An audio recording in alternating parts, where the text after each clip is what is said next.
Alright, good morning sa inyo lahat. Meron tayong gagawin dito. Tatlong klaseng pipe ang idadayad na natin kung saan siya mas pinakamalakas. Ang motor na gagamitin natin, ayan. So, iakit ha. So, ayan yung motor na gagamitin natin. Super stock ng Team JR Speed Aerox version 2. Susubukan natin tatlong pipe. Bali, kukuhanan muna natin ngayon yung initial ng stock pipe na gamit nito ngayon. Tapos may papalit tayong dalawang pipe kung ano yung malakas doon. Shoutout muna kay Brian tsaka kay Kel ulit.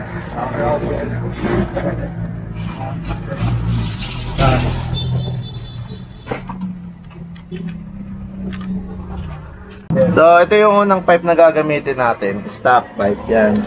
So kukuhanan muna natin ng horsepower, bali stock pipe to. Tapos yung super stock namin dito sa Team JR Speed, titignan natin kung ano yung mataas ang horsepower ang kalalabasan. Wala adjustment, no remap. Lang, salpak lang talaga gagawin natin. So short bid lang to. Short vlog lang natin.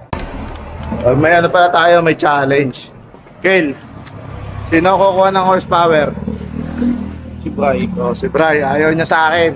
Bakit dadayain natin? Si Brian na pwede si Papi. Pero si Brian kasi certified siya dito sa dyno. Pag si Bray yung sumampa, guys, may plus 2 HP agad, lugi. Pag si Bray yung sumampa. Plus 2 Kaya pag pumunta kayo dito at si Bray yung nag-remap ng motor nyo, swerte nyo. Kasi pag kayo mismo yung sumampa dyan, minus 2. May horsepower kasama kasi ito si Brian sa katawan. Ano na yan, Brian? Kawis eh. Hindi ko. Kinain ng basa. Kinain ng exhaust. So, setup na. Parang fingers mo.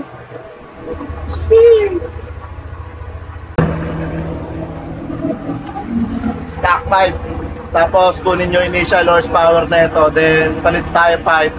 Dalawang klaseng pipe pa yun. Ipapalit natin.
Bali, nakakuha na ng initial horsepower. So, initial horsepower to. Para dun sa stock pipe. Ito.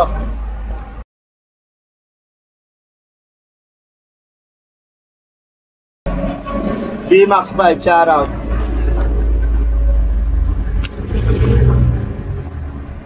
Yan, bali pinapalitan na ni Brian. Next natin, B-Max. No adjustment yan, walang bang din to. So, papakita ko sa inyo yung bang yan. Walang bang sensor. So, para malaman nyo rin na hindi kami nag-remap. Palit-palit lang talaga.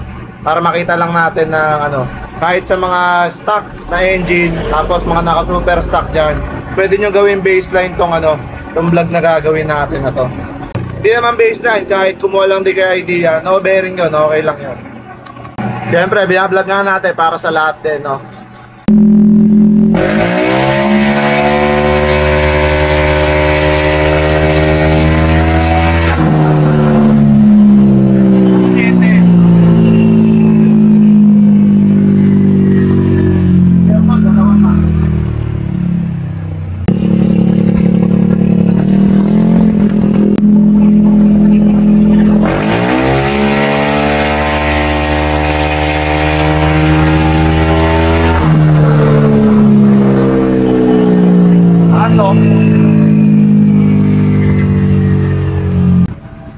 So, nakakuha na tayo ng horsepower gamit naman yung VMAX, no?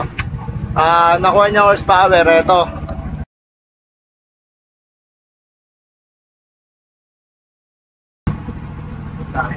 $17.2. So, medyo malayo sa stock kasi 16.4 yung stock, 17.2 yung sa VMAX naman. So, mga din siya ng mga konti. Then, subukan naman natin yung last na pipe na gagamitin natin para dito sa comparison vlog na gagawin natin. Yan, medyo tulig-tulig na. So, yun yung VMAX pa. So, walang bang sensor. So, pinakita natin dito walang bang sensor para sabihin na hindi tayo magre-remap talaga. Palit-palit lang. G.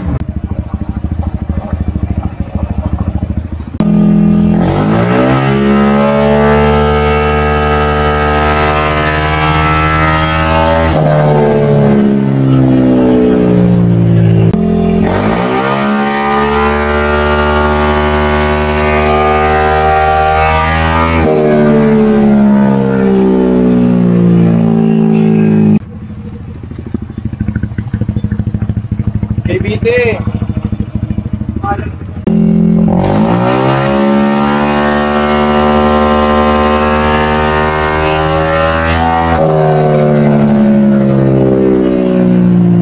So ito yun, result ng JBT5 na bali kinuhanan din natin siya ng mga run test. After ng run test, bali kinuhanan natin naman ng na result. So ito yung result.